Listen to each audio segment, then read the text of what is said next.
今日事情如不信，今日問題。呢一個妝係我最近日日都化緊嘅。首先我會用一個比較白啲嘅 makeup base，再溝埋防曬，咁樣打底咧就會令到皮膚更加白淨啦。跟住我會用遮瑕液遮走眼圈同埋唔均勻嘅地方。如果你瑕疵比較多的話，就要用一個厚少少嘅遮瑕膏啦。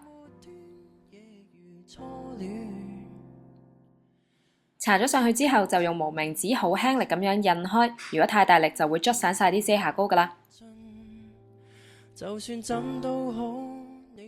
嚟到秋天，想做一個 matte 啲嘅效果，所以我就會用碎粉啦。用碎粉嘅時候，最好倒喺紙巾上面，再掃上去，咁就會更加容易控制份量。為咗配合頭髮顏色，我會用一個好淺色嘅啡色眉筆。咁但係眉毛本身都係黑色嘅，咁就要用眉 gel 嚟到去減淡佢啦。用手指點少少紅色嘅潤唇膏，做一個眼影膏嘅效果。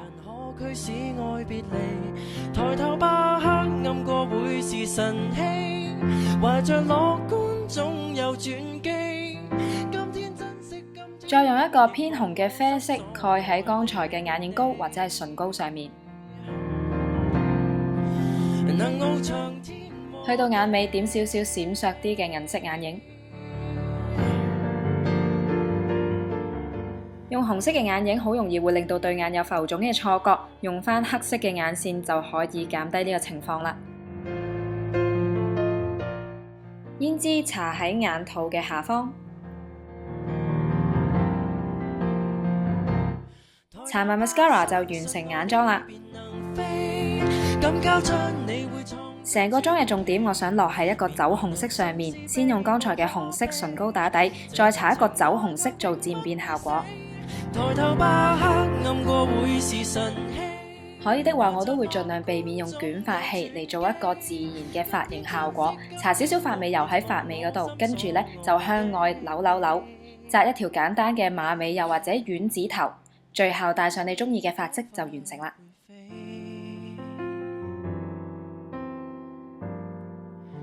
你眼睛顯我飛。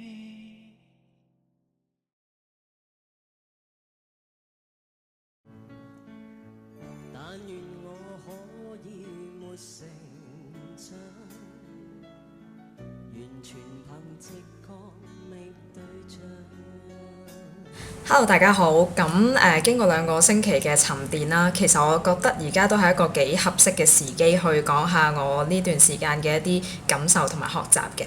咁其實目的都係為咗同支持我嘅人有一個正面嘅回應啦。咁亦都對於我個人嚟講咧，係一個重要嘅成長嘅記錄嚟嘅。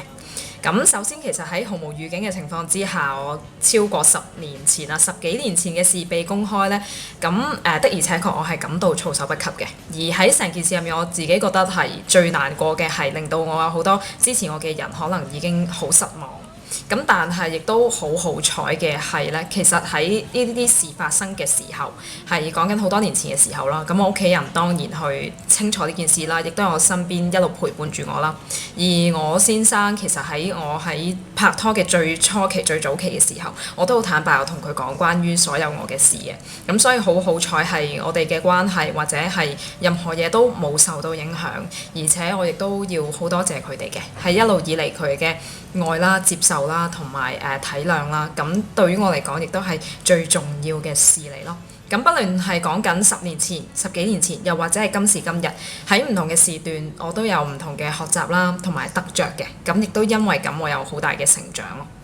咁其實每個人都有唔同嘅經歷嘅。咁我自己嘅經歷令到我喺呢10年間啦，真係好努力咁去做嘢，從來冇放棄過。咁同所有人一樣，都係因為一個好簡單嘅原因啫。每一日都相信有一個新嘅機會，會令到自己更加好嘅。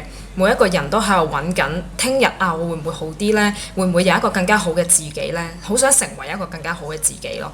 咁所以其實都係因為呢個原因而令到我自己喺呢段時間入面不斷成長，而且有好多新嘅嘗試啊，或者好努力去工作。咁我覺得其實我哋每一個人都係普通人嚟嘅，咁冇人係可以改變到過往發生嘅過嘅事啊，冇人可以改變到歷史。咁既然係咁，其實最重要嘅一定係今日、現在呢一刻，又或者係聽日咯。咁所以其實我知道珍惜現在嘅重要性，呢一樣嘢係我自己即係成個人嚟講係最大嘅學習嚟嘅。所以點解要好努力、不斷努力咁去做呢？呢個就係最重要嘅原因啦。咁其實我都好想用我自己嘅經歷去勉勵每一個人，其實冇嘢有放棄嘅理由嘅，只有去更加珍惜、更加賣力去準備今天同埋明天咯。咁我自己其實已經準備好 ready 好關於明天嘅挑戰㗎啦。咁亦都就算未來可能完全冇支持者，或者係得返一個，其實我都會一路去做落去，做我自己覺得好嘅事啦、啱嘅事、中意做嘅事。咁呢個先至係對我所有嘅讀者一個最好嘅交代啦。對於我自己同埋屋企人都係一個最好嘅交代嚟嘅。活出意義，我諗就係人生最重要嘅事啦。